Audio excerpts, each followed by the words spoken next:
eight ball. Hold the match eight ball. Good idea. Yes, sir. Yep. All right. Whenever you are ready, Colton. We propose that the status quo of NCAA athletes not being paid remains the same. According to NCAA is defined as National Collegiate Athletic Association. According to Merriam-Webster Dictionary, collegiate is of relating to a college. And according to Collins Dictionary, professional is used to describe people who do a particular thing to earn money rather than as a hobby. Our three main arguments that we'll be bringing up include the scholarships that student athletes receive and how they have impacted many decisions to go to colleges, benefits that they receive other than scholarships they are given, and we will talk about what being a student is all about. We will now talk about our first constructive, the reason why they are students in the first place, and education. Having a college education and having academic success is a huge benefit of being a student athlete. College is a very important time in many students' lives. It's a time when children become adults and start an education for the career of their choice. There are many people who aren't able to receive a college education, so being a student athlete, that grants you the opportunity to receive a super beneficial education from some of the top teachers in the United States. According to NCAA.org, most student athletes depend on academics to prepare them for life after college.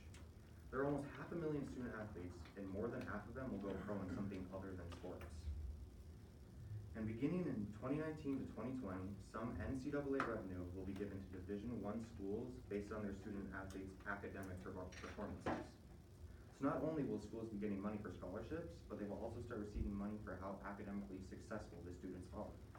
A college education is the most rewarding benefit of the student athlete experience because of the very few amount of athletes that will go.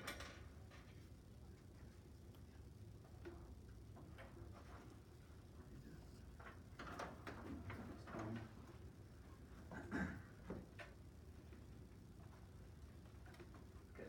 You stated that they receive a college degree, correct? I said they receive a college education. College education. Could you tell me what the most popular major for a Division I college athlete is?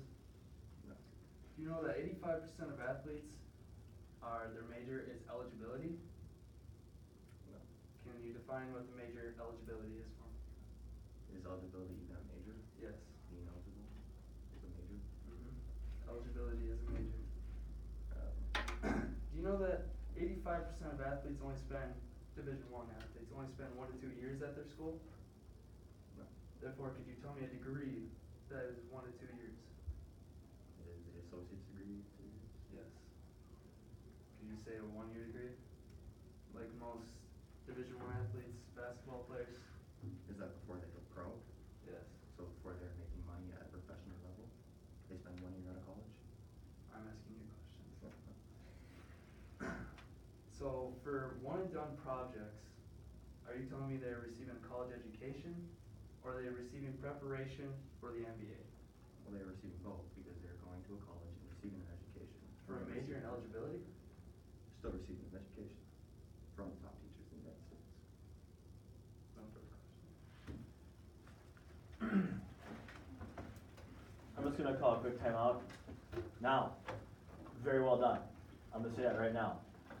You tried to turn a table, and you shut it down in a respectful way. Good questions. That was what a cross-examination needs to be. Okay? Yes, first negative constructive.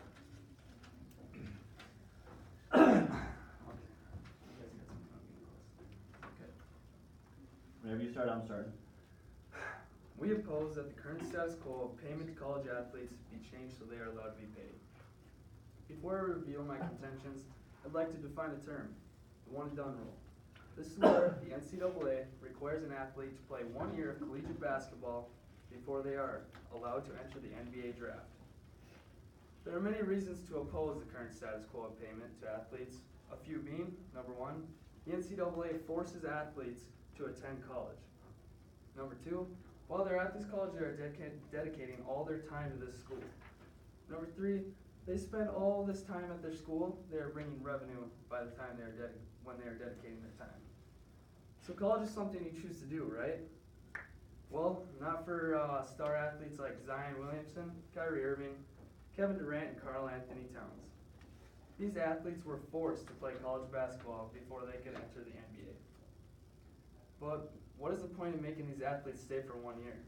These guys don't come out with any type of degree that could help them in the future. The only thing they are helping is making the NCAA money. So the scholarships these guys are receiving are only being used for 1/4 of their value, being that they're only there for 1 year. And no degree is being given to them in return, just because the NCAA wants to make more money than the NBA. But most of the times, this rule has been a major disadvantage to athletes. For example, injury. It has ruined many of these star athletes' chance of being the face of the NBA. For example, according to Bleacher Report, Kyrie Irving, a previous one-and-done project at the University of Duke, suffered from a severe foot injury that forced him to sit out, missing every game in the regular season besides the first 8. While only being able to play very limited times toward the end of his first season, thankfully he was able to recover and ended up being drafted by the NBA. But quoted by Kyrie Irving, also by Bleacher Report, he said, "It was very scary when I got injured. I didn't know what to do. They were telling me that they were going to decrease my scholarship by 35% if I didn't play in the March Madness tournament." This is unfair to athletes. These coaches don't care about these athletes, so why are they forcing them to be here? If you're gonna force them to be here, pay them to be there.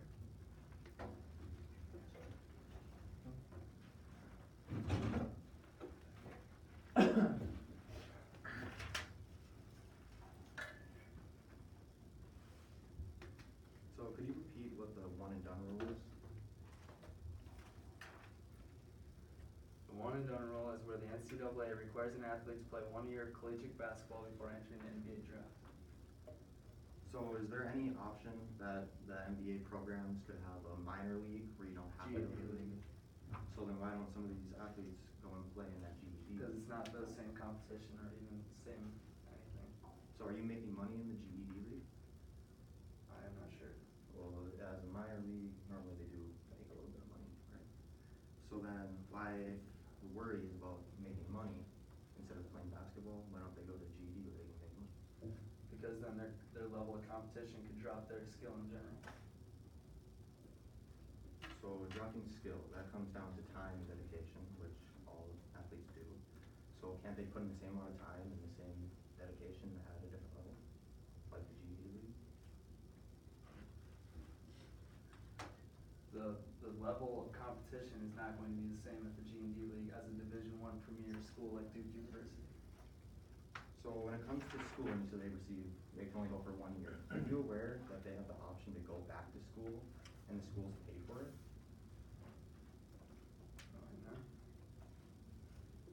Can you show me the source that pays for it?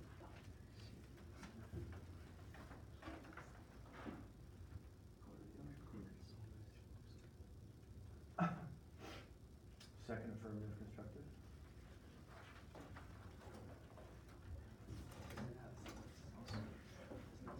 Starting in 5 seconds.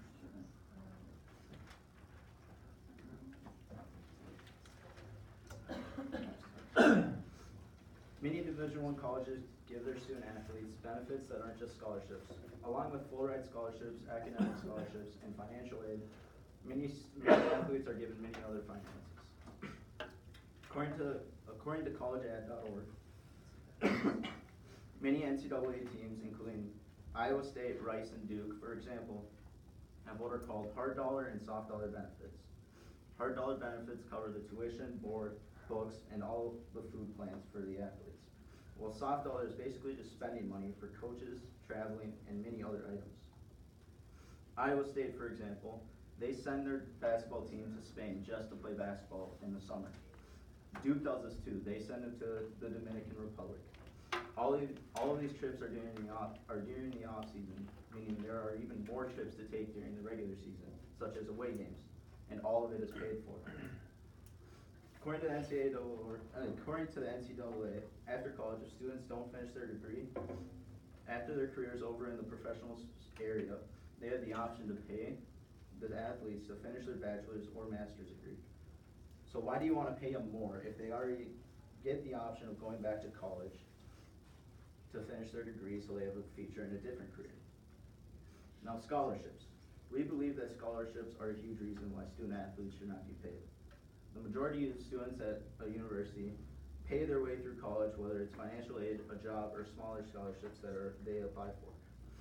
But the other group of students, student athletes, are given full rides, or they are given really good scholarships that they only have to pay a little bit of. So these students are already getting a free education for a few years of playing the sport they love at a high level collegiate college, while getting the opportunity to improve their skills to play a professional level where they can make even more income to support themselves outside of college. At the Division I level, 59% of all student athletes are receiving some sort of athletic aid according to the NCAA.org. More than half of these athletes that are involved in athletics are already getting athletic scholarships. Division I and II schools provide almost $3 billion worth in athletic scholarships every year for more than 150,000 students. And recently, a judge declared that the NCAA must raise scholarship payouts to help pay for the school. So, they are already increasing the number of scholarships and the money they earn and the amount they are paying these athletes, and you want them to be paid a salary. We must keep in mind, those who participate in sports are students first and not professional athletes.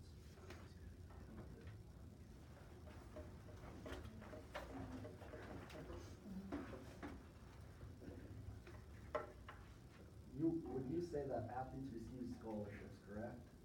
Yeah. Would you say that a scholarship is technically a value of money? Yeah, Therefore, we are already giving them money, correct? in a scholarship. So if we are going to give them this money in scholarships, why is it illegal to pay them if they're already receiving a value of money? Well, then they will be technically pro athletes. So why would you want to pay them if they're in college? What's the point of having a pro sport? How much of these scholarships are worth on average? See, $3 billion total, 150,000. Quick math, not that good at it. So Duke, they get a full ride, right? And their tuition is like $60,000. So I mean, Zion Williamson gets $60,000 worth of a full ride scholarship. So why do you want to pay him more? According to the NCAA Guide.com, the NCAA brings in about $11 billion per year, but the average scholarship per annually only brings in about $10,000 a year. To save these kids only $10,000 a year. Do you know what the tuition cost is at some of these top premier Division I schools? Like I said, 60,000. According to the NCAA Guide.com, it's only $10,000 For tuition? to average of the I should go to average that of all college. Division I schools. For instance, the state tuition at one of the top athletic universities, the University of Alabama, is only $10,170. Also, the same place where head football coach Nick Saban just signed a $7 million contract. How many years do they stay at their school? What sport are we talking? Any sport, on average? On average, Yep. 2 or 3? Time.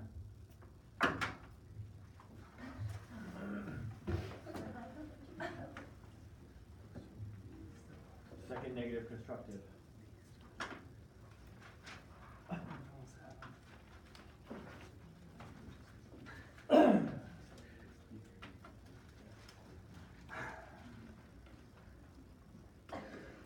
Time starting now. According to NCAA and Forbes.com, the typical Division I football player devotes 43.3 hours per week to training with this team. That's 3.3 more hours than the average American work week. And these 43.3 hours a week do not include games. This is the average practice week of a Division I football player. So if they're already working a full week and some more, why are they not getting paid like the average American? Well, according to NCAA.com, these kids are far, far from average. Showing stats from Forbes.com, these college athletes bring in $11 billion in annual revenue for the NCAA. This is more than the estimated total league revenues of both the NBA and the NHL, National Basketball Association and National Hockey League. These are also two leagues where individual athletes are being paid salary. The average paid salary for the NHL player is $2.4 million. The NBA's average salary of a player is $6.2 million, while NCAA athletes that bring in more revenue within both of these associations are being paid zero. But why? Where's all the money going to? According to Forbes.com, much of the huge revenues collected do not go back directly to the classroom. Instead, a substantial share of college revenues stay in the hands of a select few administrators, athletic directors, and coaches. For example, the University of Alabama's head football coach, Nick Saban, makes more than $7 million per year. And also the average salary for a BCS eligible football coach was $2.05 million. These kids are being used as a core market tool of these universities. If not for the college sports that are nationally televised games that bring in revenue, think about how much more promotion a school would have to do to get the attention from kids that they would want from across the USA. So not only are these athletes producing straight money in these guys' pockets, they bring in more people and popularity to their school. These televised games are a huge part of the schools and students' time. According to Forbes.com, the annual NCAA men's basketball tournament affects more than 6 days of class. At some schools, the road to the championship may require student athletes to miss up a whole quarter of all class days during their spring semester. So how much is that full ride scholarship truly worth when you're never at school using it? Instead, you're all making for NCAA to pay coaches.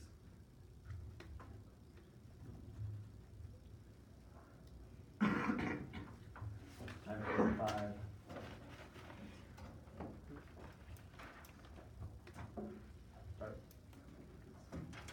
Okay, so when you said revenue, we were saying that they make an income of a certain amount every year, correct? Yep.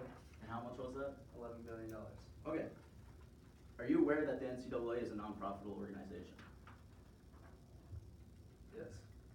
Okay. So they don't make $11 billion every year. Through games, ticket sales, jerseys sold, merchandise, and everything, $11 billion in annual revenue comes through. And it's all distributed to the universities to help them with their scholarships. And to the $7 million to Nick Saban. That's their choice how to One pay. contract. That's one But the football coach. NCAA is a non-profit organization. Everything they make is distributed. So, like this, $216.6 million are distributed to sports sponsorship and scholarship funds. So, if they're making a revenue of $11 billion, they're not making any of it. It's all being distributed to their schools. To the NCAA. Yeah, to the colleges. The NCAA To them. doesn't make any.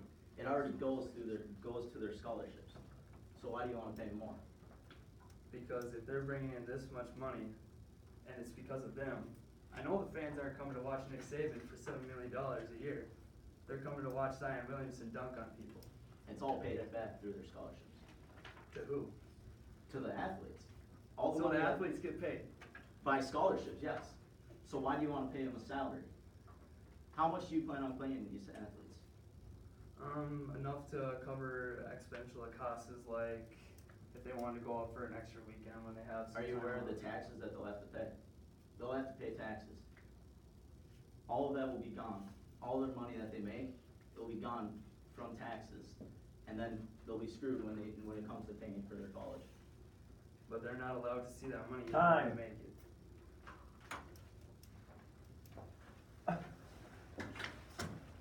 Affirmative.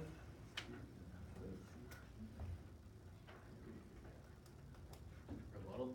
Yes. Oh, okay.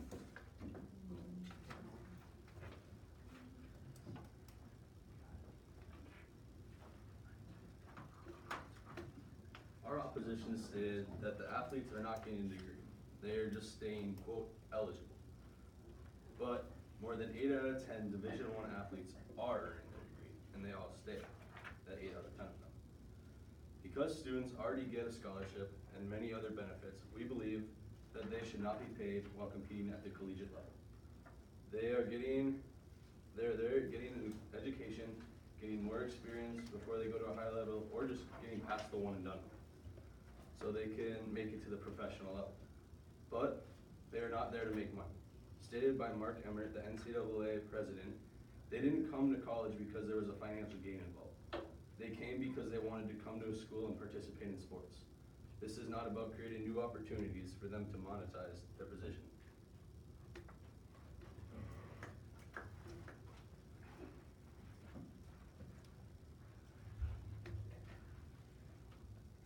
What harm could come from giving college athletes a respectable level of freedom and opportunity when it comes to making money from playing sports?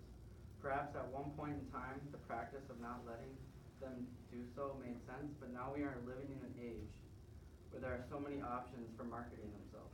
If the NCAA will not allow college athletes to be paid for playing sports, then they should at least let them make money by marketing themselves. Players don't make any money from selling of the merchandise such as jerseys.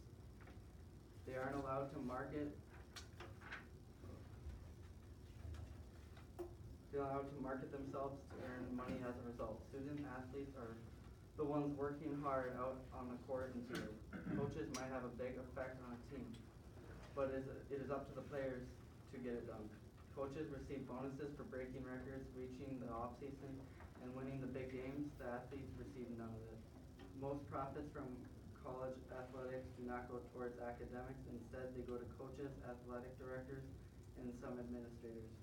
Student athletes do not need to receive a huge salary like their coaches. Rather, they could still be paid a reasonable amount relative to how much the program makes. Scholarships often cover most of the student athlete's books and room expenses, but a few extra $100 per year could compensate for the lack of time these students have to earn spending money at a regular part-time job.